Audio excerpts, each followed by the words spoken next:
화병을 치유하기 위해서 자신의 감정을 좀 표현해라 이런 얘기를 많이 하시는데 문제는 뭐냐면 자기 감정을 자기가 인식하고 내 감정이 어떤 건지를 내가 좀 들여다보는 것도 되게 힘들 때가 많아요. 내가 지금 이게 화가 난 건지 아닌 건지 불편한 건지 힘든 건지 이런 게 정확하게 구별이 안 되는 경우들이 상당합니다. 중요한 치료적 기제는 내 감정, 소위 내가 회피하고 어떤 면에서 고통스러워서 피하고 있는 그런 감정을 내가 그냥 알아차리고 그것을 인식하고 그 감정에 접촉하는 것만으로도 많은 부분 그 감정으로부터 그 속박으로부터 벗어날 수 있습니다.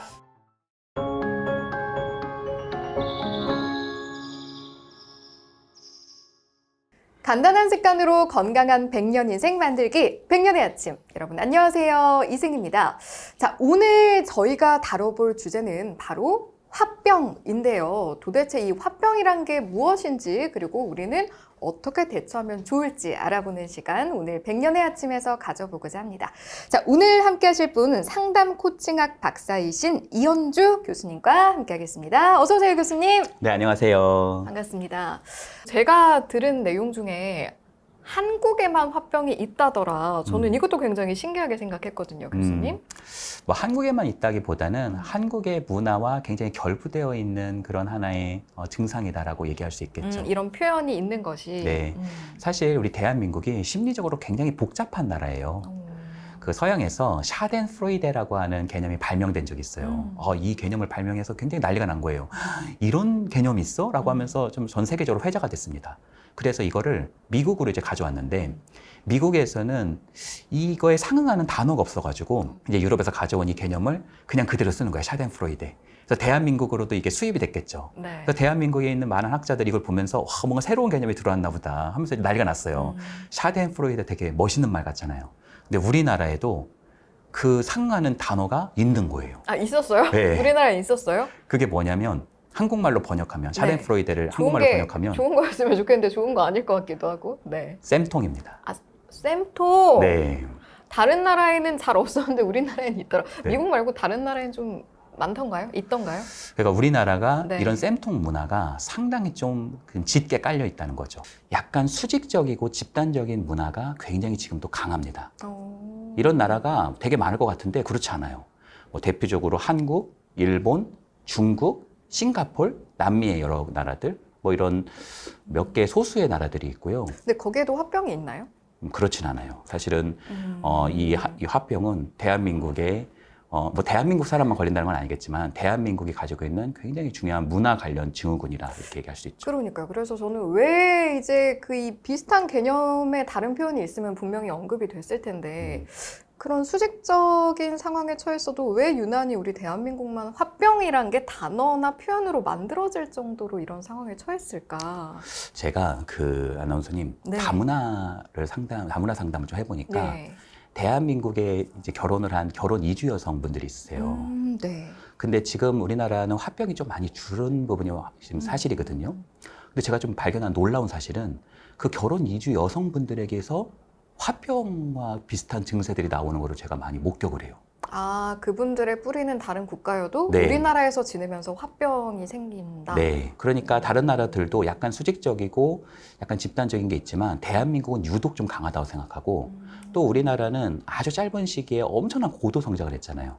그러니까 이전 세대는 거의 막 진짜 밥을 먹는 걸 걱정해야 됐던 시기라면 지금은 또 다른 고민이잖아요. 그러니까 다양한 세대들이 좀 얽혀 있는 데서 일어나는 굉장한 많은 갈등과 불협화음 또 그런 것을 잘 배출하지 못하는 억압적인 사회 이런 게 한몫하는 것 같습니다. 네, 그런데 제가 들어보니까 이 화병이란 게 또 중년층에서 많이 발생을 한다고 하던데 이건 또 어떤 특징이 있길래 이렇게 발현이 되는 건지 궁금하네요. 사실 그런 것 같아요, 아나운서님. 우리가 어린 시절 때는 좀 우리가 실패를 하고 그래도 그 다음에 어떤 기회가 있을 거라는 생각을 하잖아요.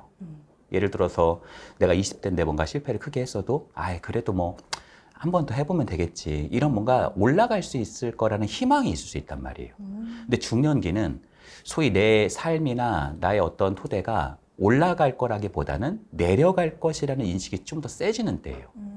예를 들어서 제가 최근에 치과를 갔어요. 근데 치과 선생님께서 저한테 제 여기 어금니 쪽을 보더니 이거 좀 상태가 네. 좀 그렇긴 한데 뭐 그래도 잘 쓰면 그때까지는 또 괜찮을 거예요. 그래가지고 제가 참 다행이다. 이렇게 하고 집에 왔는데 네. 뭔가 약간 이상한 거예요, 느낌이. 그때까지는이 뭐지? 아, 그때가 언제냐? 그렇죠. 그러니까 죽을 때라는 게 있구나. 어떤 면에서 중년은 자신의 신체적인 그런 노화가 상당히 진행되고 있고, 보통 또 종합검진 받잖아요. 그럼 뭔가 문제가 있다는 얘기를 좀 듣기 시작하잖아요. 그리고 사실 그 중년분들 같은 경우에는 이전 세대를 많은 경험을 했었잖아요. 근데 이전 세대가 보면은 상당히 좀 억압적인 사회였단 말이에요. 아. 그러니까 예를 들어서 이런 거예요. 네. 뭐 그 우리 해외나 이런 영화들 보면은 막 사춘기 되면 막 헤비메탈 같은 거 좀 틀어놓고 아, 좀 뭔가 일탈도 좀 하고 그죠? 그렇잖아요. 그런 게 좀 있잖아요. 네. 근데 우리 대한민국은 일탈을 하면은 거의 안 되는 거잖아요. 학교를 빠져? 예전 세대는 상상하기 힘든 일이거든요. 그러니까 중학교 때 조금 내가 사춘기를 이렇게 경험하려고 하면은 야, 일단 고등학교 가서 얘기해라. 너 고등학교 얼마 중요한지 아니?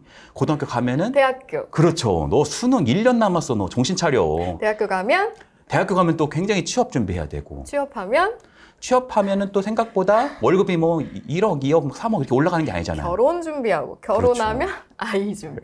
아이 다음에 교육. 약간 이런 끝없는 고리. 네. 그렇죠? 그래서 자기는 굉장히 사회에 순응하고 살았는데 나이가 중년이 딱 되면서 이게 뭐지? 내 삶이 뭐지? 그렇다고 내가 뭐 엄청난 억만장자가 된 것도 아니고 나는 굉장히 많이 늙어 있고 또 내가 만약에 부장이라고 하더라도 그 부장 다음에 다음 스텝이 없을 수도 있는 거잖아요. 그러면 정점일 수도 있지만 우리 아이 뭐 학자금 대출 받아야 되나? 뭐 이런 고민이 생길 수도 있고요. 어떤 면에서는 퇴직을 걱정해야 될 수도 있고요. 이런 부분들이 어떤 면에서는 무작위로 같이 덮치는 시기라고도 얘기할 수 있죠. 그러네요. 보통 이제 우리가 이렇게 말하잖아요. 아, 진짜 화병 나네. 화병 나겠네. 이렇게 말을 하는데 도대체 이 화병이 무엇인가 증상부터 알아야 될 것 같거든요. 이게 네. 화병이 아닌데도 아유, 화병 나 이런 분들도 있으실 거예요. 네. 도대체 정확한 증상이 뭡니까? 정확하다고 우리가 할 수는 없는데 주관적인 고통의 세 개를 좀 보면 좋을 것 같아요. 첫 번째는 몸의 반응인데 목이 뭔가 이렇게 탁 걸린 것 같은 느낌. 그러니까 목이 좀 답답하다는 느낌을 받을 수 있어요. 이게 대표적인 증상이에요. 저 목이 좀 한 2년 전부터 답답하던데요. 아, 그렇군요. 혹시 화병? 아유, 그렇게만 또 보긴 힘들고. 아, 그래요? 거기다가 약간 소화가 안 되고 가슴에 열감 같은 게 있을 수 있어요. 저 약간 화병이 아니었을까요? 약간 아유, 네. 좀 가슴이 답답했던 것 같아요. 어, 또 말씀해 주세요. 그리고 네. 감정을 굉장히 억압하고 있으니까 예를 들어서 풍선을 오른쪽을 누르면 네. 왼쪽에 올라가잖아요. 네. 그런 것처럼 감정을 상당히 억압하고 있다 보니까 감정이 어느 순간 통제가 잘 안 되는 갑자기 나도 모르게 굉장히 충동적 행동을 스프링처럼 팍 하게 되는 그러면은 이제 이런 말씀해 주신 증상들이 네. 일단 나에게서 좀 보이기 시작했다. 그러면 이제는 좀 걱정해야 할 상황으로 판단을 하고 여기 대해서 좀 대비를 하는 게 좋겠다. 네. 라는 말씀으로 이해하면 될까요? 제가 하나 더 얘기를 하면 네네네. 될까요? 하나만 네, 더 좋습니다. 얘기해요. 네. 그래서 아까 제가 말씀드렸듯이 몸에 어떤 반응이 있다고 그랬고 또 감정 통제가 잘 안 된다는 이야기를 했잖아요. 그러다 보니까 사람들 사이에서도 상당히 내가 위축돼서 어떤 면에서는 내가 내 상호작용을 이렇게 하는 것이 아니라 굉장히 얼음처럼 이렇게 굳어져 있는 경우들이 있을 수 있고요. 내가 굉장히 안전하고 좀 조용한 사람이라고 생각을 했는데 다른 사람이 보기에는 굉장히 다른 사람하고 막 싸우게 되는 그런 경우들이 생길 수도 있고요. 또 어떤 사람과의 소속감 속에서 내가 이렇게 어떤 면에서는 머무르지 못하고 계속 뭔가를 회피하고 도망가려고 하는 토대 그런 부분들도 생길 수 있고요. 그러니까 이전의 나와 지금의 나가 좀 뭔가 좀 다르다. 이런 증상들이 무작위로 섞여 나온다. 이런 부분을 한번 생각해 볼 수도 있겠죠. 네. 그럼 지금 말씀해 주신 걸 보면은 신체적으로 나타나는 부분들이 있고 또 이제 정신적으로, 마음적으로 나타나는 부분들이 있는 것 같은데 네. 오히려 신체는 쉬운 것 같아요. 네. 그런데 이제 마음적인 부분이 약간 우울할 때나 아니면 불안할 때나 이럴 때도 비슷한 신체적 느낌 또 마음적인 느낌을 자각하게 될 때도 있는 것 같거든요. 이게 좀 구별할 수 있는 방법이 있을까요? 있죠. 우울은 약간 무기력함이 특징이에요. 그런데 불안은 가슴이 굉장히 두근거리는 거란 말이에요. 그러니까 우울이 무기력하고 가슴이 두근거리는 게 불안이라면 화병 같은 경우는 가슴에 어떤 열감 같은 게 있는 거죠. 그리고 뭔가 이 화병이 걸린 사람의 어떤 핵심 신념, 생각은 아우 답답해 미치겠네. 그리고 내 안에 뭔가 분노가 가득하다는 걸 알고 있어요. 내가 굉장히 그것을 누르고 있지만 내 안에는 굉장히 화가 있다는 느낌을 내가 받을 수 있어요. 아, 되게 화가 나네? 라고 생각을 하고 있지만 속으로는, 겉으로는 굉장히 이렇게 웃고 있는 근데 스트레스랑 구별하기 어려울 것 같다는 생각도 갑자기 들어요. 사실은 스트레스는 불안이나 우울이나 화병이나 다 영향을 주기도 하죠. 그게 이렇게 또 다 맞물려 있는 거군요. 네. 하나로 정리되는 게 아니라 네. 가끔 이제 스트레스가 너무 쌓이거나 아니면 네. 불안이 너무 쌓이거나 그러면 그게 또 화병과 유기적으로 연결돼 있고. 말씀하신 게 정확한 게 네. 화병이 어떤 면에서는 더 발전되면 음. 불안장애나 우울장애로 넘어가기도 하죠. 그러면 이제 화병이 왜 생기는지로 저희가 바로 들어가 보면 될 것 같은데요. 네. 결국에는 그런 스트레스 요인을 비롯해서 뭐 여러 가지 요인이 복합적으로 작용하는 거겠어요. 네. 대표적인 게 뭐가 있을까요? 일단은 스트레스의 상황이 있어요. 그래서 우리가 뭐 엄청나게 많은 스트레스에 뭐 가변수가 있을 거라고 생각하는데 첫 번째는 일이에요. 일. 일. 네. 그러니까 자신이 뭔가 일을 하고 있는 그런 역할이나 상황 속에서 굉장히 안 풀린다. 그러면 사실 스트레스에 엄청나게 노출될 수 있어요. 그러니까 학생들 같은 경우에는 공부가 될 수도 있겠죠. 그리고 두 번째는 생각보다 우리가 네. 이 부분을 좀 간과하기 쉬운데 돈입니다. 돈이요? 네. 아니 돈 없는 것도 힘든데 그것 때문에 이거는 화병도 생기고 스트레스도 생기면 너무 슬픈데요. 그렇죠. 그런데 이거는 절대적 빈곤을 말하기도 하지만 상대적 빈곤을 말하기도 해요. 내가 상대적으로 느끼는 나의 감정. 네. 상대적 박탈감.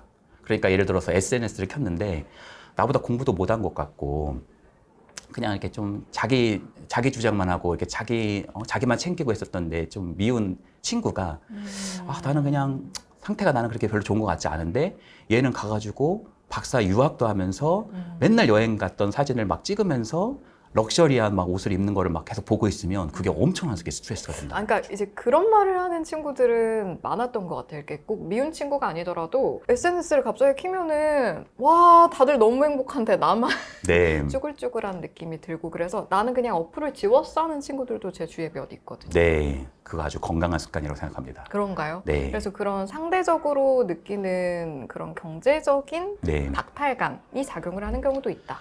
그렇죠. 네. 그리고 거기다가 너무 이제 경제적인 부분에 너무 많은 몰입을 하는 것도 스트레스죠. 예를 들자면 막 코인도 하고 미장도 하고 한국장도 하고 그럼 이게 잠이 안 온단 말일 수 있단 말이에요. 거기다가 돈을 막 벌고 있으면 괜찮은데 그걸 막 까먹는다. 그럼 이제 거의 막 너무 많은 스트레스에 가몰입될 수 있는 그런 상황이 벌어질 수도 있죠. 네. 그러니까 일, 돈 또 있습니까? 세 번째가 건강입니다. 어...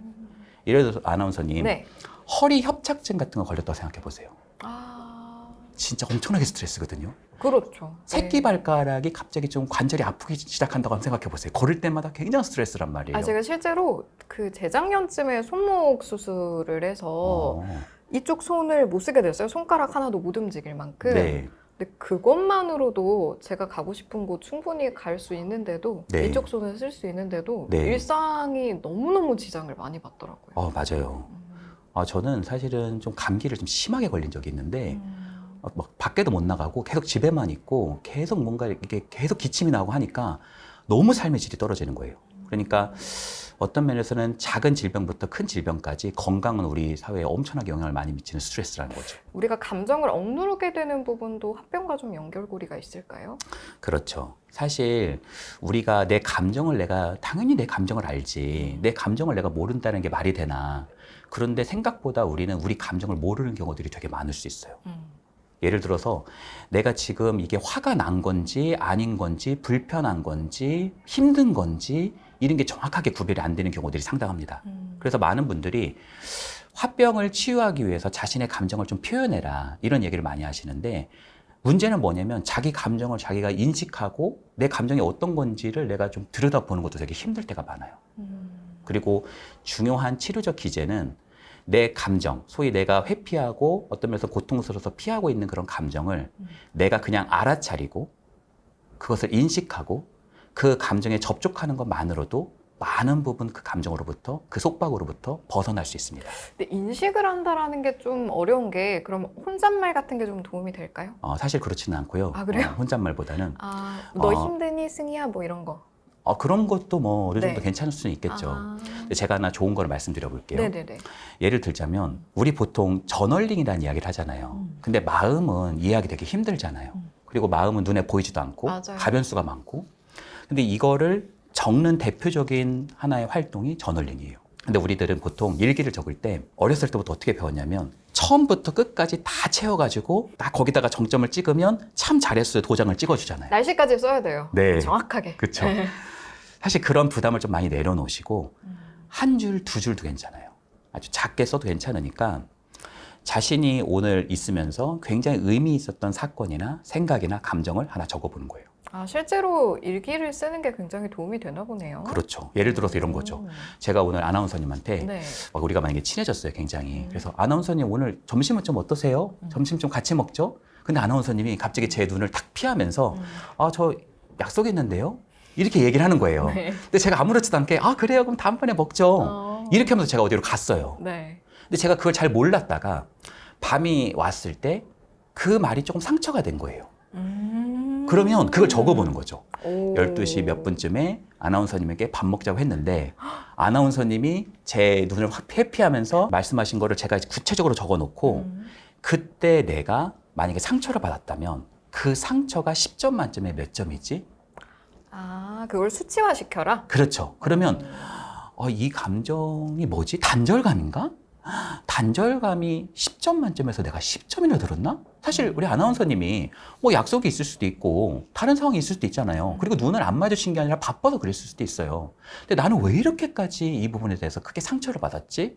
라는 부분을 숙고해보는 토대는 내 안에 있는 숨겨져 있는 미해결된 감정과 욕구를 인식하는 데 크게 도움이 될 수 있죠. 그러면 이제 일기를 열심히 썼어요. 네. 근데 뭔가 계속 내 안에 해결되지 않는 무언가가 날 괴롭혀. 그리고 막 누가 건드리면 터질 것 같고 아무래도 나 이거 화병인 것 같다. 그럼 그때는 어디로 가면 될까요? 만약에 저를 만나시면 네. 보통 어떻게 하냐면 그걸 인식하는 게 처음이고요. 보통 인식을 못 해요. 예를 들자면 목이 막 답답하다, 가슴에 열감이 있다 이렇게 신체화로 전환해서 말씀을 많이 하시지 네. 막 분노를 많이 이렇게 얘기하지 못하거든요. 근데 이제 저를 만나면 조금씩 그걸 인식하기 시작해요. 내가 어린 시절 때 겪었던 엄청난 상처들, 막 내가 만약에 46살이다, 그럼 46년 동안에 네. 엄청난 그런 경험들이 나를 괴롭히고 있다는 것을 깨닫고 내 안에 있는 굉장한 분노를 인식하기 시작합니다. 그러면 가서 부모님하고 UFC 찍어라 이게 아니라 지금 있는 자리에서 그 해결되지 못한 분노의 감정을 표출하게끔 도와줍니다.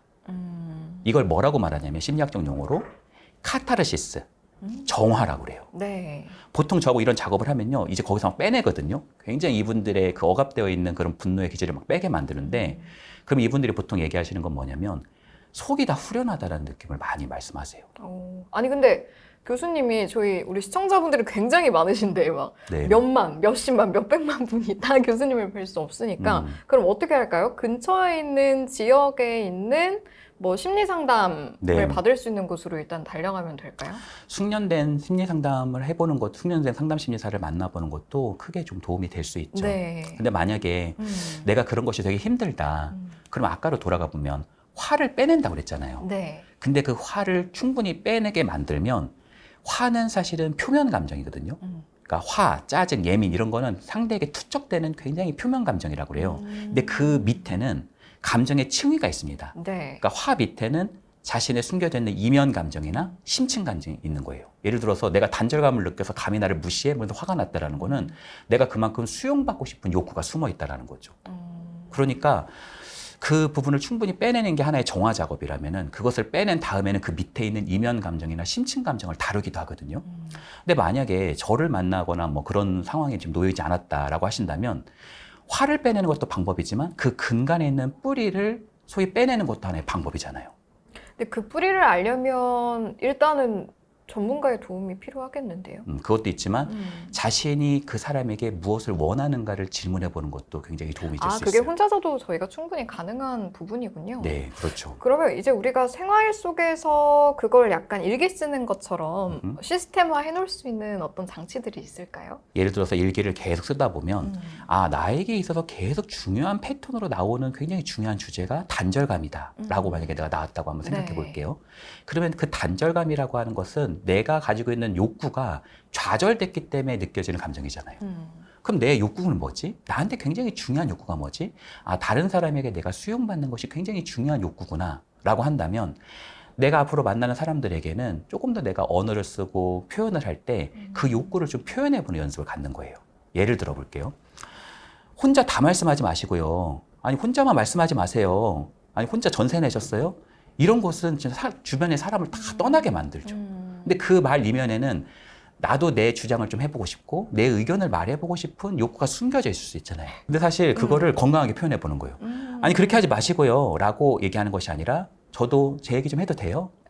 이렇게 말해보는 거죠. 내가 만약에 팀장이에요. 근데 사람들이 거의 나한테 막 집중을 하고 있지 않아요. 아니 뭐 지금 왜 이렇게 시끄러워요? 이게 뭐 장날이에요? 아니 ADHD예요? 이렇게 말하면 얼마나 그 사람들이 또 화가 나겠어요. 그게 아니라 나는 좀 여기서 내가 팀장으로서 나의 권위를 갖고 무엇인가를 얘기하고 싶은 거잖아요. 그러면 네 지금 집중해 주세요. 중요한 얘기 나갑니다. 라고 하면서 자기 얘기를 그냥 해보는. 아, 근데 화병인가? 쉽게 약간 좀 많은 마음적으로 그 안 좋은 에너지가 쌓여 있거나 힘든 경우에는 사실 근데 이런 판단까지 가기 전에 자, 주목해 주세요 하기 전에 왁! 이렇게 나올 것 같거든요. 어떤 표현들이 정제되지 않은 표현들이. 그렇게 되지 않게 그 전에 대처할 수 있는 방법은 없을까요? 그러니까 가장 중요한 게 그런 것 같아요. 네. 내가 무엇인가를 표현하기 전에 그 표현하려고 하는 토대에 어떤 감정이 있지? 라고 하는 것을 인식하는 게 첫 번째인 것 같아요. 아, 짧은 시간이지만 뭐가 이렇게 막 가슴에서 치밀어 오르려고 하면 네. 잠깐 이거 무슨 감정이지? 그쵸. 라고 인지하는 것. 네. 그러니까 지금 감정이 뭐지? 화구나. 아, 화네. 근데 이 감정이 10점 만점에서 10점이야? 이거는 어마어마한데 왜 이렇게 화가 나지?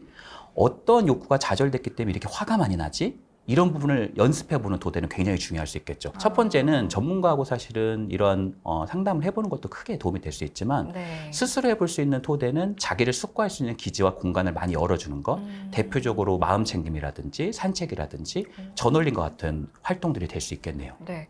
근데 이제 만약에 교수님이 말씀해 주신 것처럼 내가 평소에는 가족에게 막 뭐 내가 이렇게 하라고 했잖아! 이렇게 막 이렇게 화를 내다가 저 평소엔 이렇게 가족에게 화내지 않아요, 여러분? 네. 막 했잖아! 네. 이렇게 하다가 갑자기 나는 좀 교수님이 말씀하신 것처럼 이제 나의 정제되지 않은 감정을 사랑하는 가족에게 던지기보다는 조금 더 생각하는 시간을 가져야겠다라고 생각을 한 거죠. 네. 그래서 이제 대화를 나누다가 감정이 막 안 좋아져서 화가 나려고 할 때 이제 가만히 다스리고 있었어. 이 감정은 뭐지?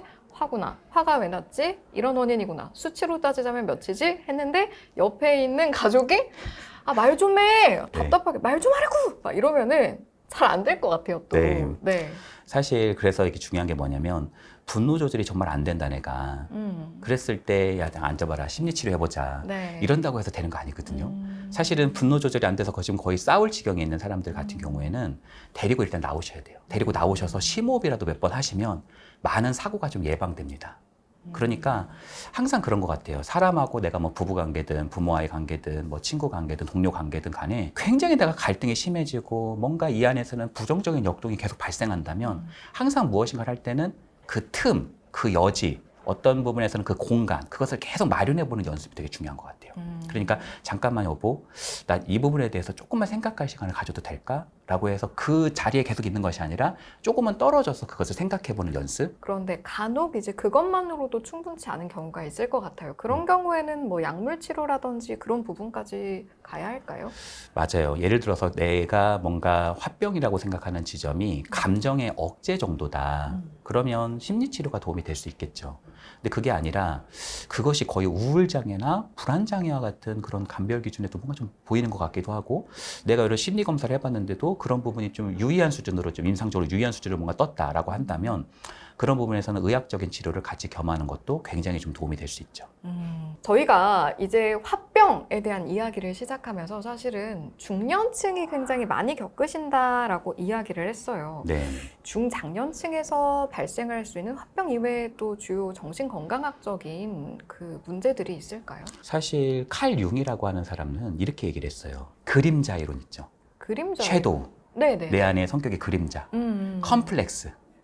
뭐 자기 안에 있는 아니마, 아니모스.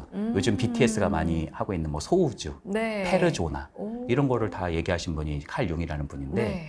그 칼 융이 가장 집중했었던 분이 중년입니다. 아, 중년. 네. 중년에 집중한 지는 굉장히 오래됐다라는 말씀이시네요. 네. 그러니까 우리가 보통 발달 라인들을 볼 때 뭐 아동은 굉장히 우리가 집중을 많이 하고 노년도 또 이렇게 케어를 많이 하려고 하는 경우들이 있는데 중장년층은 사실 관심에서 소외가 되는 경우들이 많거든요. 근데 융이 보기에는 중장년층이야말로 사실 심리치료에서 가장 중요한 좀 발달 라인일 수 있다고 봤는데 그게 왜 그러냐면 지금까지는 외부적 세계를 위해서 열심히 뛴 거예요. 뭐 취업하려고, 결혼하려고, 뭐 자기 어떤 역할에서 어떤 자리를 가지려고 굉장히 노력을 많이 했지만 사실 중년은 거기에 다다른 거잖아요. 내가 뭐 언덕이든 높은 산이든 간에 그 정상에 다다랐다면 이제부터는 내리막길이란 말이에요. 그러니까 내 삶에서 내가 지금까지 경험해졌던 못했던 어떤 심리적인 허무함? 내가 뭔가 페르조나를 자꾸 쓰고 다녔는데 그럼 나는 뭐지? 진짜 나는 뭐지? 페르조나를 벗겼을 때 나에게 어떤 숨어있는 어떤 구멍? 그 구멍의 이름을 공허라고 얘기를 했어요. 그래서 융은 그 안에 있는 어떤 의미를 상실한 것 같은 현대인들 그런 지점들을 이야기하면서 오히려 고통이라고 하는 것은 우리에게 있어서 허무함과 어떤 면에서 나에게 공허함을 주기도 하지만 그것이 반대로 말하자면 추운 겨울이 지나면 봄이 오듯이 나의 인생에 있어서 후반전, 내 인생의 의미를 지금부터는 되찾을 수 있는 중요한 시간이다. 이렇게 얘기를 했어요. 그만큼 이제 중년층에 우리가 마음 건강에 주목해야 된다라는 결론에 이르게 되는데 혹시 이제 그런 부분들을 잘 돌아보지 않았을 경우에 나타날 수 있는 어떤 중년 우울감이나 다른 부분들도 있을 것 같아요. 이런 게 있을 수 있죠. 뭐 예를 들자면 우리가 갱년기 증상이 온다. 그러면 사실 신체적으로 무엇이 우리의 호르몬이 급격하게 변하게 되면서 내가 이전엔 안 그랬는데 왜 이러지? 라고 하는 부분이 생길 수 있죠. 거기다가 네. 빈둥지 증후군이라고 있어요. 그러니까 내가 아이를 향해서 100% 올인을 한 거예요. 근데 우리 아이가 그냥 나가버려요. 집을 나가버리고 자기 삶을 살겠대요. 그때 느껴지는 어떤 미세한 어떤 구멍들, 뭔가 내 안에 있는 어떤 그런 흠결들, 어떤 뭔가가 떨어져 나간 것 같은 상실감들, 이런 것들이 같이 생길 수 있죠. 그랬을 때 저는 이제 보통 어떤 일들을 많이 하냐면 첫 번째는 회고 기법을 많이 씁니다. 회고 기법이 뭐냐면 이런 거예요. 제가 만약에 이제 아나운서님을 만났으면 네. 보통 중년기 분들이 저한테 와서 이제 얘기하는 것들이 저를 잃어버린 것 같아요. 뭐 저는 자식을 위해서 열심히 살아왔는데 제 인생은 없어진 것 같아요. 이런 얘기를 하는 경우들이 많아요. 네. 허무하다, 공허하다 그런 경우들이 있거든요.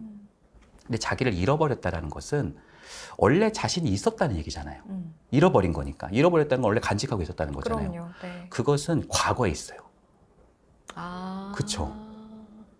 그러니까 제가 보통 이분하고 하는 것은 초기 기억부터 제가 보통 물어봐요.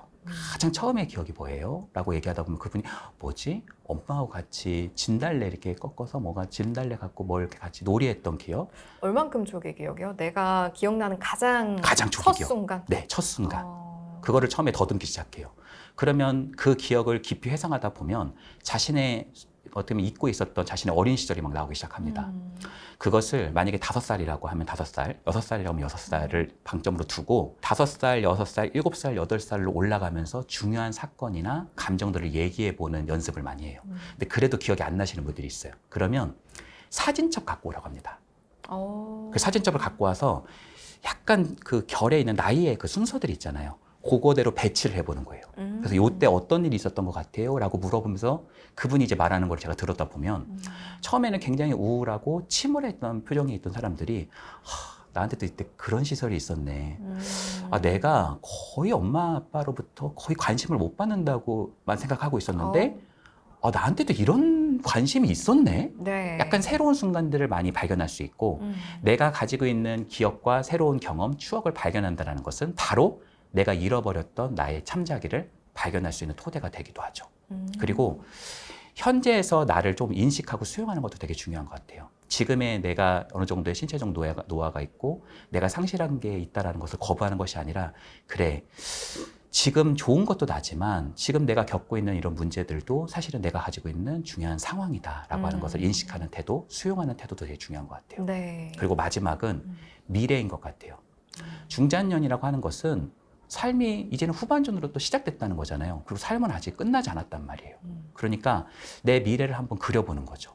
과거의 궤적을 내가 많이 살펴봤기 때문에 미래를 조금 더 들여다보기가 쉬울 수 있어요. 예를 들자면 이런 거예요. 아나운서님이 80세예요. 올해. 네. 그렇게 상상을 해보자는 네. 거죠. 80. 근데 엄청나게 유명해졌습니다. 제가요? 네. 오, 잘된 일인데요. 네. 80이 되면 저에게도 어마어마한, 네. 네네네. 어마어마하게 유명해진 거예요. 그래서 오늘이 그 아나운서님께서 쓰신 자서전을 토대로 영화가 개봉하는 날이에요. 계속해 주세요. 너무 듣기가 좋아요. 네네. 심지어 블락버스터입니다. 너무 좋습니다. 세계적인 감독. 네. 막 그런 분이 이제 하시는. 네네. 그래서 이제 그 영화가 오늘 개봉하는 날인데 사람들이 지금 난리가 났어요. 막 지금 오늘부터 막 뭔가 난리가 나고 막 그런 상태예요. 그 영화의 제목이 뭐인 것 같은지. 오, 그- 이거 약간 묘비명 쓰는 느낌이랑 비슷하네요. 네, 내가 그렇죠. 세상을 떠난 뒤에. 네, 먼 그림을 바라보는 거죠. 또 그 영화의 서사가 무엇인가. 그 서사에 따르자면 지금 나의 삶은 서사의 어느 지점에 다다랐는지. 그럼 그 다다른 지점으로 가서 지금까지 온 서사는 어떻게 할 수가 없잖아요. 지금 내가 다음 스텝의 어떤 뭐 하루일 수도 있고 내일일 수도 있고 일주일일 수도 있고요. 내가 쓸 첫 문장이 뭔지. 네. 지금의 상황이 그런 서사의 지금 상황 속에 있다면 지금부터 쓰고 싶은 첫 문장이 무엇인지를 적어보는 것. 이런 토대들은 내 미래를 통해서 나를 바라보기도 하는 이런 지점일 수도 있겠죠. 사실 스트레스와 불안이라는 게 저는 개인적으로 함께 오는 것 같아서 네. 어떤 차이가 있는 겁니까? 우리가 보통 스트레스라고 하면 굉장히 센 사건을 보통 얘기하거든요. 근데 그것도 있겠죠. 근데 사실은 스트레스는 자극의 총합이에요. 그러니까 우리가 가랑비에 옷 젖듯이 작은 긴장감, 작은 스트레스 상황에 계속 노출되다 보면 나도 모르게 발생되는 아주 그 센 감정이 하나 있는데 네. 스트레스의 상황이 많이 겹치면 등장하는 대가, 그게 바로 불안입니다. 아, 그러니까 약간 전후 네. 또는 인과 네, 이런 차이라고 보면 맞습니다. 되는 거네요. 스트레스의 상황에 많이 노출되면 일어나는 결과가 바로 불안이다. 이렇게 말씀드릴 수 있겠죠. 이렇게 떼어놓고 볼 수가 없는 스트레스와 불안 본격적으로 이제 또 알아보도록 할 텐데 네. 일단은 이런 정신 건강학적인 증상을 들여다볼 때 우리가 인지할 수 있느냐가 굉장히 중요한 것 같아요. 네. 증상적으로 어떻게 나타날까요? 일단은 크게 세 가지로 나누면 좋아요. 첫 번째는 몸이에요. 몸. 몸. 음. 두 번째는 감정입니다. 감정. 네. 세 번째는 행동이에요. 행동. 자, 몸에 우리가 문제가 오기 시작하는데 스트레스를 받으면 첫 번째는 어깨가 막 뭉치는 사람들이 있어요. 매일 뭉치던데요? 사실 이게 네. 어깨가 뭉쳐가지고 어떤 분은 여기가 다 뼈인 줄 알고 계시더라고요. 네. 사실 이게 다 살인데 우리가 아놀드 슈왈처제너가 아니면 여기만 근육이 생길 일은 없잖아요. 뭐 운동을 하는 것도 어렵죠? 아닌데. 네. 그러니까 이런 데가 딱딱하게 뭉치다든지 아니면 막 머리가 지끈지끈한다든지 소화가 뭐 너무 안 된다든지 가슴이 뭔가 뭉쳐있다라는 느낌을 받는다든지 이러한 것이 다수로 막 발견될 수 있어요. 네. 머리가 아프고 막 가슴이 답답하고 어깨가 뭉치고 막 이럴 수 있다라는 거예요. 두 번째는 감정적인 측면에서 3대 감정이 들어오기 시작합니다. 첫 번째는 불안이고요. 두 번째는 분노. 화가 나요, 작은 일에도. 세 번째는 우울이에요. 이거 3대 감정인데 불안, 분노, 우울이라는 감정이 뱅글뱅글 돌아가기 시작합니다. 작은 일에도 막 짜증이 나기 시작하는 거예요. 예민하다. 아, 내 성격 문제인가? 그런 부분을 짚어보기 전에 내가 잠은 잘 잤나? 아. 이런 부분을 생각해 보는 게 더 나을 수도 있어요. 오, 왜냐하면 네. 내가 몸의 컨디션이 되게 안 좋으면 감정적으로도 사실은 좀 안 좋은 게 나올 수 있다는 거죠. 이렇게 몸과 감정은 사실은 엮여 있고요. 행동에서도 세 가지 방향으로 나옵니다. 첫 번째는 싸운다, fight. 두 번째는 얼어붙는다, freeze라고 하죠. 그리고 뭔가 내가 그 자리를 자꾸 회피한다, flight이 있죠. 근데 이런 부분들은 몸에 있는 어떤 굉장한 어떤 답답함과 예를 들어서 감정에서 막 불안이 들어서게 됐을 때 행동으로 이렇게 나올 수 있다는 거예요. 한번 예를 들어 볼게요. 만약에 어떤 가정이 있어요. 근데 이 가정은 굉장히 스트레스가 높고 불안이 다 심한 굉장히 높은 그런 가정이에요. 근데 이 인간이 또 늦게 들어와요. 열받은 거예요, 제 아내분이. 굉장히 화가 난 거예요. 그래서 지금 문 앞에서 이렇게 기다리고 있어요. 이 인간은 이제 들어왔다가 이제 끝장이다 하고 들어왔는데 이 남편분이 평소에는 약간 눈치가 별로 없어요. 근데 문 앞에 딱 들어오는 순간 어떤 직감이 있는 거예요. 아, 지금 문 뒤에는 사나운 곰이 있다. 이런 생각이 드는 거죠. 근데 어떻게 그게 느껴지실까? 근데 느끼시는 것 같더라고요. 네, 직감으로. 어떤 분들은. 네. 네, 그래서 편의점에 가가지고 그 사나운 곰이 주무실 때까지 새우깡 하나 사가지고 맥주 한 잔 마시면서 잠들 때까지 기다리는 거예요. 그러면 더 화나는데. 잘못된 선택이다. 그냥 네. 그 와이프님께서 좋아하시는 차라리 맛있는 과자를 이렇게 하나 사가지고 그랬어야 들어가면. 되는데 네. 그냥 이렇게 굉장히 억압하고 있다가 아유, 큰일이다. 네. 이제 곰이 잤겠지 해가지고 한 12시 반쯤 몰래 딱 들어온 거예요. 잠이 안 오지, 열받아가지고. 근데 문을 딱 네. 열었는데 그 곰이 자야 앉아요. 안 자지. 안 자죠. 앉아요. 이렇게 하고 기다리고 있죠. 의자에 앉아 있어요. 당신 뭐 하는 사람이야 하고 쫓아오게 됐을 때 그 남편 나 지금 피곤해 그러면서 갑자기 자기 방으로 확 들어가 버리는 거예요. 남편은 플라이트, 회피하는 방식을 가지고 있고 아내는 파이트, 싸우는 패턴을 가지고 있는 거죠. 그래서 이 집은 사실은 별거한 지가 오래된 거예요. 그 다른 방에서 별거 아닌 별거를 하고 있다는 거죠. 각방 쓰면서. 네. 근데 애들은 자고 있어요, 지금 다. 근데 사실은 자고 있는 게 아니라 이불 속에 숨어서 지금 그 막 싸우고 있는 부분들을 자기가 다 느끼면서 프리즈, 얼어붙는 형태가 나올 수도 있겠죠.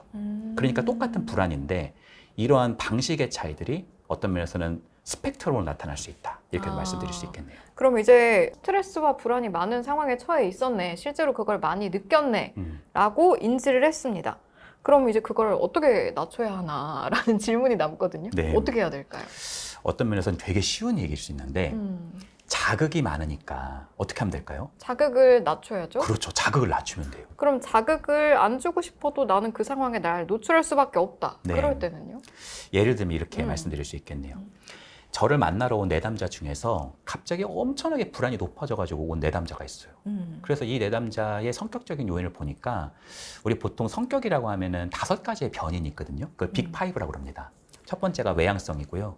두 번째가 신경증이고, 세 번째가 성실성이고, 네 번째가 친화성이고, 다섯 번째가 개방성이에요. 네. 이 5가지의 스펙트럼을 빅5라고 보통 얘기를 하는데 이 내담자는 신경증 수치가 남다르게 높은 사람이었어요. 신경증이 높은 사람은 자극에 좀 더 예민하게 반응하거든요. 근데 이게 우리가 관념이 아니라 실제로 보면 예민하다고 해도요, 특별히 더 예민하게 되는 그런 상황이 있어요. 오감에서.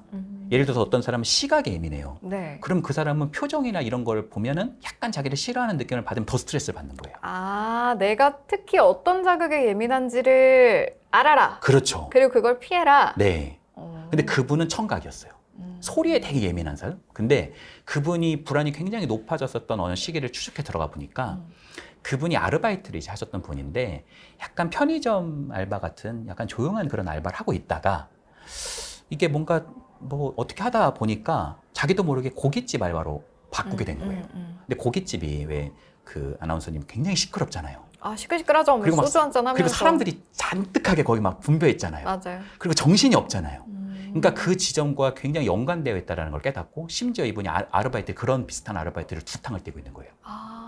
그래서 그분이 저거 했었던 일은 뭐냐면 아르바이트를 그만둘 수는 없단 말이에요. 내 생계니까. 그럼에도 불구하고 그 자극을 낮출 수 있는 아르바이트로 대체제로 만들어 보는 것이 하나의 과제였고 실제로 이것을 전환하게 됐을 때 그 사람의 불안의 수치가 확 내려가지는 좀 그러니까- 조용한 공간, 청각적인 자극이 덜한 곳으로 갔더니 실제로 내려갔다. 네, 그렇죠. 그러니까 내가 만약에 너무 사람들이 붐비는 것에 대해서 사람들이 이렇게 부닥치는 것으로부터 너무 내가 예민하다면 그거를 좀 떠나보는 연습, 떨어져 있는 연습들 이런 지점들이 나의 스트레스를 조금 줄일 수 있는 즉각적 방법일 수 있죠.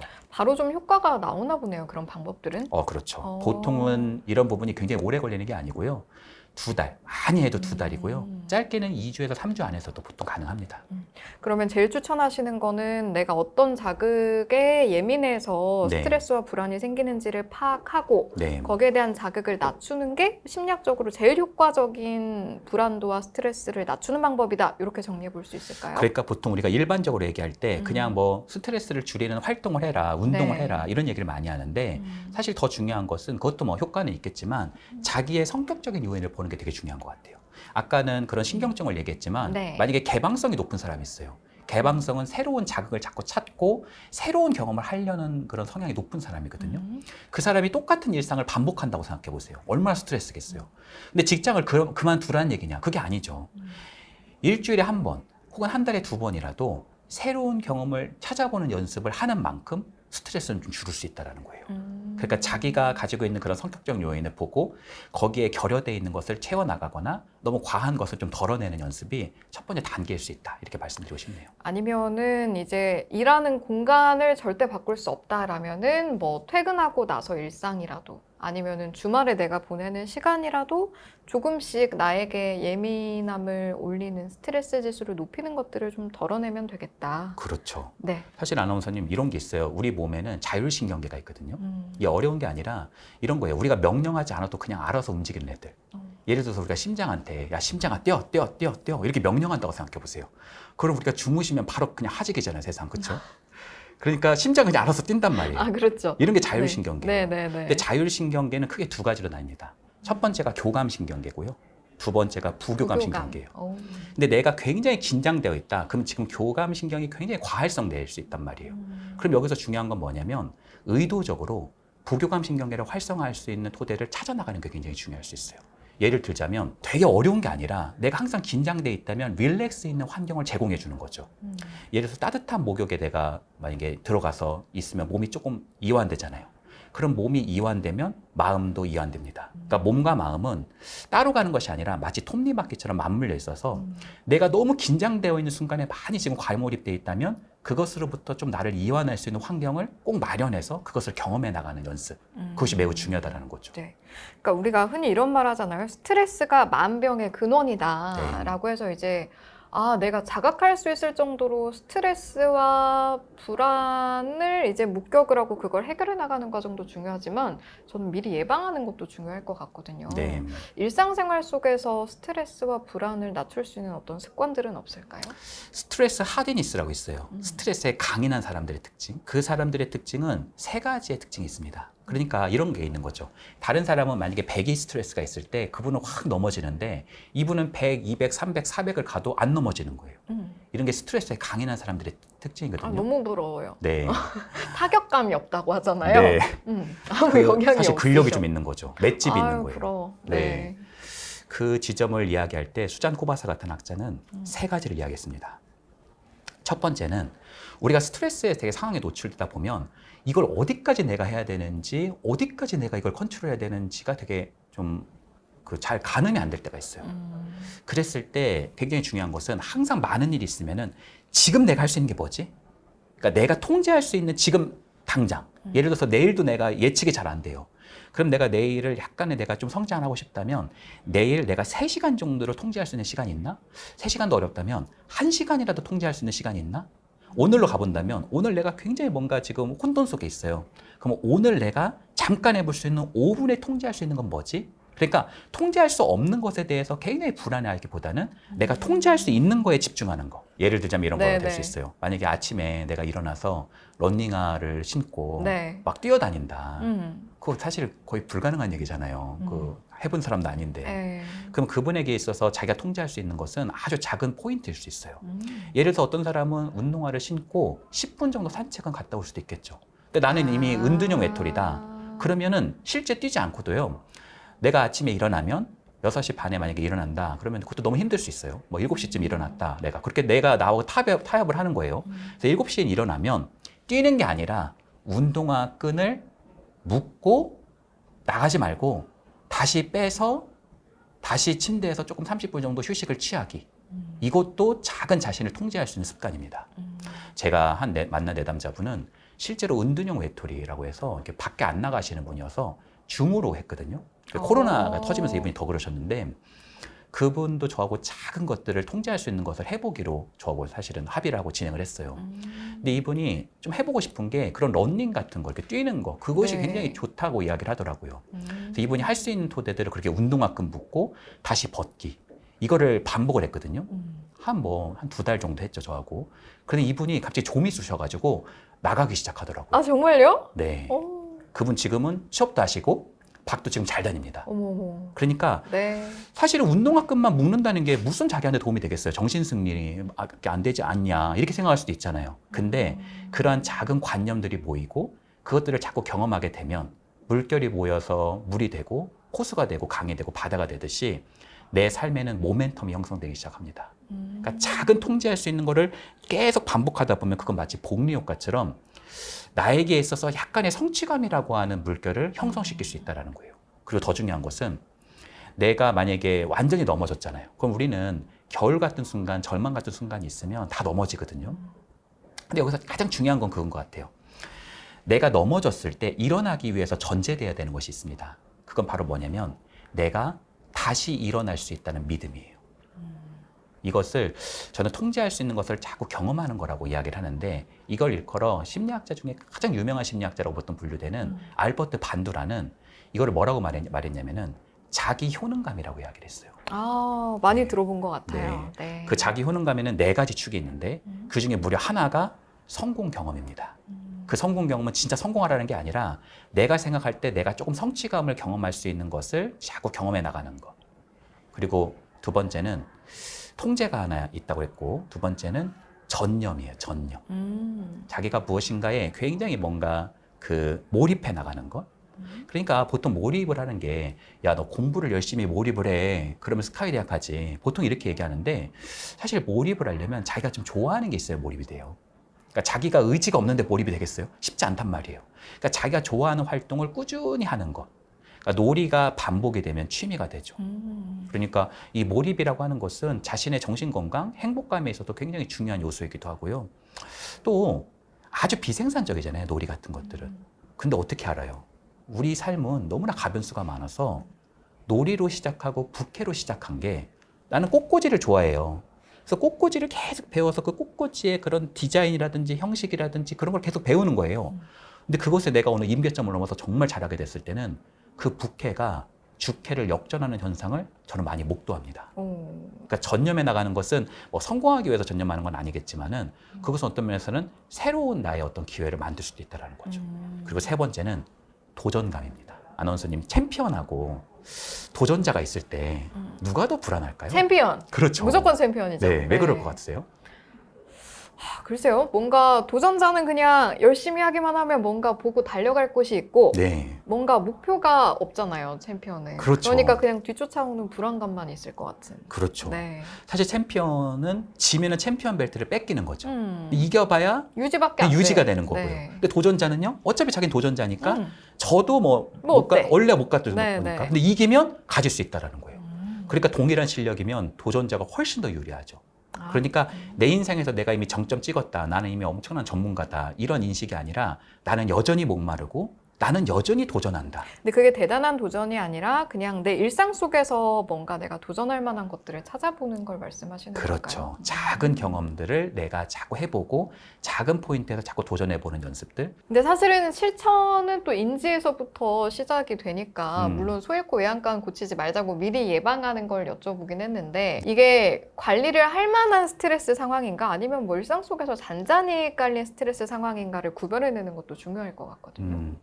예를 들어서 뭐 사랑하는 가족이 큰 질병에 걸렸다. 그거 어마어마한 거거든요. 자기한테 뭔가 경제적인 엄청난 조금 큰 빚이 생겼다. 이런 것도 엄청난 스트레스일 수 있어요. 그러니까 저는 그런 것 같아요. 만약에 내가 이렇게 작은 스트레스가 계속 누적된다면 자기를 조금 보호할 수 있는 그런 우산, 그것을 잘 형성해 나가는 그런 부분이 굉장히 필요할 수 있고요. 자기한테 엄청난 스트레스가 일단 들어왔다. 그럼 일단은 그 엄청난 혼돈을 피할 수 있는 방법은 없어요. 그건 이미 들어왔기 때문에. 근데 중요한 건 뭐냐면은 일단은 그 상황으로부터 조금은 떨어지면 떨어질수록 도움이 좀 됩니다. 그러니까 그 상황에 몰입되면 몰입될수록 더 스트레스 생기고요. 그 상황으로부터 조금은 떨어져야만 약간의 그 기지가 좀 줄고요. 여기서 중요한 게 뭐냐면 시간은 약입니다. 엄청나게 큰 스트레스도 한 3개월에서 크게는 6개월까지 지나면 적응을 해버립니다. 이것은 나에게 있어서 어마어마한 상을 받았을 때도 예를 들어서 아나운서님께서 인생에서 엄청난 성취를 이뤘다. 내가 뭐 로또 맞았다. 그래도 보통 6개월 정도 지나면은 그 행복 수치가 다시 내려가거든요. 근데 반대로 내가 엄청난 스트레스를 겪었다라고 해도 만약에 이별을 겪었다 이렇게 하셔도 그게 6개월 정도 지나면 다시 원점으로 돌아가요. 아니 그러면 교수님 시간이 지나면 괜찮아지면 그냥 인지하지 말고 막 스트레스 받아 하면 더 스트레스 받으니까 네. 모르겠다 그냥 흐린 눈하고 그냥 내 할 일 하고 그런 것도 괜찮은 거예요? 저는 요즘에 우리나라에서 막 너무 뭐 자해를 한다든지 좀 극단적인 어떤 경향들이 있는 것 같아요. 근데 또 그런 분들에게 말씀드리고 싶은 것은 어떤 치료를 해보고 무엇인가를 좀 나아지는 것도 중요하지만 중요한 것은 지금 현재를 어떻게든 버티면 우리가 겨울이 혹독한 겨울이 지나면 봄이 다시 오듯이 다시 새로운 지점들, 새싹이 싹트는 지점이 반드시 오니까 버티는 것을 굉장히 중요하게 좀 말씀을 드립니다. 그러면 이런 건 어때요? 이런 신호가 올 때는 내 스스로 지금 참는다고 되는 게 아닌 그 구간들이 있을 거잖아요. 네. 오히려 꺾이기 좋은 네. 마음적으로요. 네. 그럼 그럴 때는 전문가의 도움을 받아야 할 때도 있을 텐데 네. 기준을 어떻게 잡으면 될까요? 예를 들어서 내가 이런 자극을 좀 덜어내고 내가 나를 좀 컨트롤할 수 있고 이런 사람이라면 얼마든지 해볼 수 있겠지만 내가 스트레스가 올 때마다 나한테 굉장히 부정적 생각이 굉장히 많이 드는 거예요. 그걸 내가 어떻게 할 수가 없어요. 그랬을 때는 전문가의 도움을 받는 게 굉장히 중요할 수 있겠죠. 예를 들어서 제가 말씀드려 볼게요. 우리 안에는 우리가 잘 모르는 생각의 기지가 있어요. 공장같이. 고장난 나침반처럼 나는 동쪽으로 가고 싶은데 걔가 자꾸 서쪽을 가르치니까 자꾸 서쪽으로 가는 거예요. 제가 어떤 내담자를 만났는데 자기는 못한대요. 제가 뭘 하겠어요? 제가 뭘 하겠어요? 저는 못해요. 그래서 이렇게 얘기를 하는 거예요. 보통 뭐 20대 분들이 그렇게 말씀하시나요? 아니면은 그분은 20대였어요. 아. 네, 못한다는 얘기를 하는데 그 못한다는 말이 계속 반복된다는 것은 거기에 어떤 패턴의 공장이 있다는 거죠. 그 생각의 기질을 소위 포착해서 들어가 보는 거예요. 그 못한다고 하는 거, 자기는 못해, 자기는 아무것도 할 수 없어 라고 하는 지점들을 소위 들여다볼 수 있는 사고를 증진할 수 있는 개입이 있는데 그게 인지행동 치료입니다. CBT라고 하죠. Cognitive Behavior Therapy라고 하는 이것은 사고를 다뤄요. 그러니까 예를 들어서 아나운서님이 저거 만나면 그 행동을 하게 되는 아까 뭐 몸 반응, 감정 반응, 행동 반응 이런 얘기를 했는데 스트레스가 몰려오면 어떤 그런 행동을 하게 하는 그런 아주 비합리적인 어떤 사고가 숨어 있는 경우들이 있어요. 그럼 그거를 포착해서 다루기 시작하는 거예요. 제 내담자 같은 경우에는 그 못한다는 게 무엇인지를 추적해 들어갔을 때 사실은 못한다는 게 자기의 존재에 대한 게 아니에요. 자기가 못한다고 누구한테 들은 거예요. 아, 타인에게? 타인에게. 그걸 네. 이분도 몰랐다가 굉장히 깜짝 놀라지는 경험들을 제가 보기도 하는데 이런 경험은 굉장히 많습니다. 너는 네 인생 진짜 쓰레기야 라고 했는데 그것도 어디서 알고 봤더니 내가 진짜 그런 줄 알았더니 그게 내 존재하고는 상관없이 누군가가 나한테 했던 예를 들어서 아주 소중했던 친구라든지 내가 사랑했던 부모님이라든지 그런 얘기를 반복적으로 겪었던 거예요. 그러면 그것은 하나의 부정적인 메아리지 자신의 존재하고는 상관없잖아요. 그거를 분리시키는 것을 일컬어 탈융합이라고 그래요. 그러니까 요즘에 많은 분들이 메타인지 많이 얘기하는데 메타인지는 뭐냐면 아브라네 이걸 계속 생각하는 게 메타인지가 아니고요. 내가 지금 이런 상황에서 불안이라는 감정을 느끼고 있구나 라고 하는 것을 객관화시켜서 볼 수 있는 능력이에요. 그러니까 내가 왜 이렇게 잘 못한다 그러지? 모든 걸 못하나? 이걸 스스로 점검하고 평가할 수 있는 시각을 제공해 주는 것이 하나의 인지행동 치료의 기지다라고 말씀드릴 수 있어요. 그래서 어떤 면에서는 그 사람이 이게 내 존재에 대한 것이 아니라 나한테 자꾸 못한다고 말했었던 메아리네, 부정적인 메아리네. 우리가 왜 진흙에 만약에 트럭 지나가면서 진흙에 확 묻으면 온통 진흙 더미가 된 것 같지만 사실 목욕을 한 10분 정도 하면 깨끗해지잖아요. 네. 그러니까 그런 부정적 메아리는 사실 나한테 덧입혀진 진흙이지 그게 내 존재하고는 상관없단 말이에요. 그거를 씻겨 내려가는 연습들, 그런 부정적인 메아리를 반박해보는 연습들, 실제로 내가 정말 못하는 게 맞나? 다 못하는 게 맞나? 내가 할 수 있는 작은 지점들은 뭐지? 이런 부분을 좀 찾아보는 연습들, 그런 지점들이 실제로 심리치료의 장에서는 일어나기도 합니다. 자, 그러면 아까 이제 예로 들어주신 분이 20대셨어요. 네. 혹시 세대별로 상담하시다 보면 세대마다 이런 스트레스와 불안도가 있더라고요. 네. 라고 전해주시고 싶은 말씀이 있을까요? 일단은 젊은 세대, 그러니까 청년 세대일수록 인간관계에 대한 스트레스가 진짜 큰 것 같아요. 그러니까 관계에 대한 스트레스가 정말 높은 것 같고 연인이나 친구나 부모님이나 이런 부분들이 되게 큰 것 같고 중년기로 넘어갈수록 일에 대한 스트레스가 높은 것 같아요. 그러니까 자기가 무엇인가를 생산하고 자신의 역할이 잘 구축되어 있지 않다. 그러니까 다른 동년배 친구들은 다 잘 나가는 것 같은데 나만 뭔가 뒤떨어지고 있는 것 같다. 이런 역할이나 일에 대한 스트레스가 굉장히 높아지는 시기가 중년기인 것 같아요. 네. 그리고 노년기는 인생에서 자꾸 내가 뭔가 굉장히 내가 다른 사람이 되는 것 같은 내 인생에 희망이 있나? 라고 하는 어떤 극심한 상실, 또 죽음에 대한 불안, 이런 부분들이 굉장히 중요한 주제로 좀 떠오르는 것 같습니다.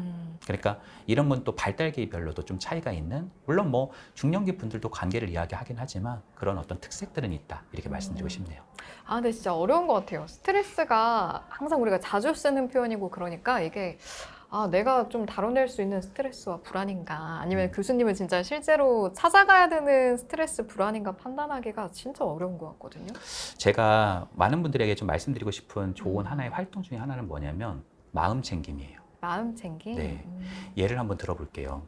만약에 우리 아나운서님이 운전에 만약에 서툴다고 한번 가정을 해볼게요.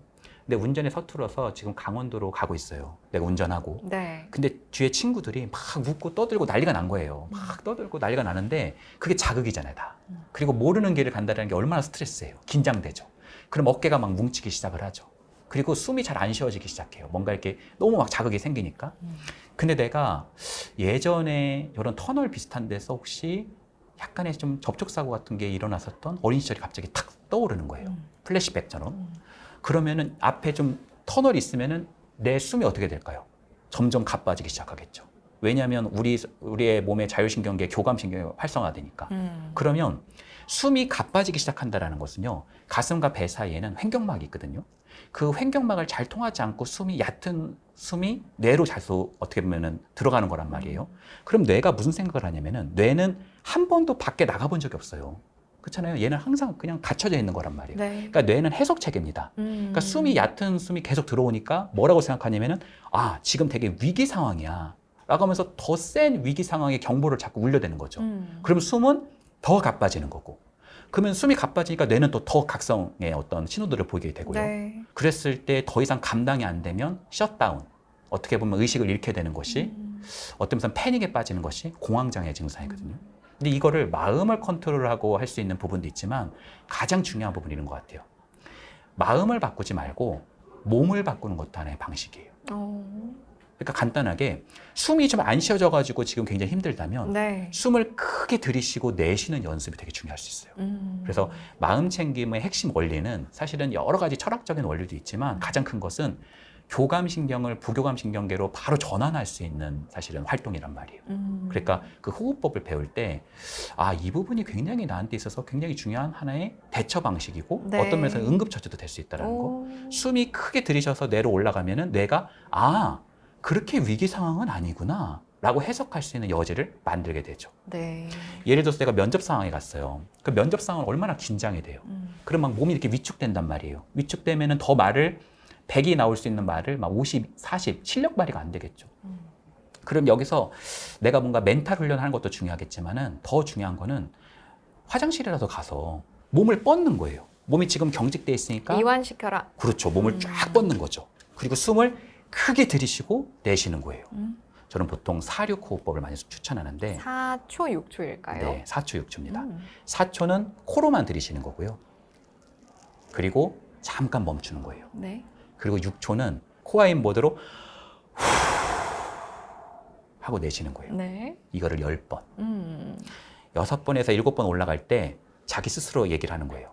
야, 이현주, 너 면접 잘할걸? 걱정할 거 하나도 없어. 너 진짜 잘할걸? 갑자기 용기가 좀 생기는 것 같아요. 네, 이렇게 이미지 트레이닝을 하는 거죠.